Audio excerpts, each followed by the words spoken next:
আমার রাসূল কেমন ছিলেন? তিনি ছিলেন মধ্যম আকৃতির। তিনি না লম্বা না খাটো, তার চুলগুলো হালকা হালকা কোঁকড়ানো।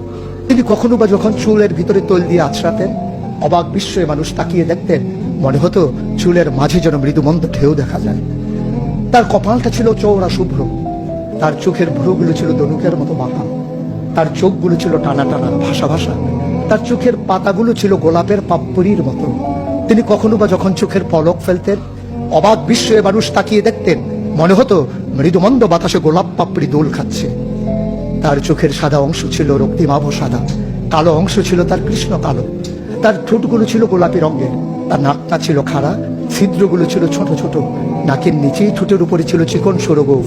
তিনি কখনো বা যখন মুচকি হাসতেন, তার গোলাপি রঙের ঠোঁট দুটো যখন একটু ফাঁক হয়ে যেত আর দাঁতগুলো যখন বের হয়ে যেত, মানুষ অবাক বিস্ময়ে খুঁজত কোথাও যেন বিজলি চমকিয়েছে।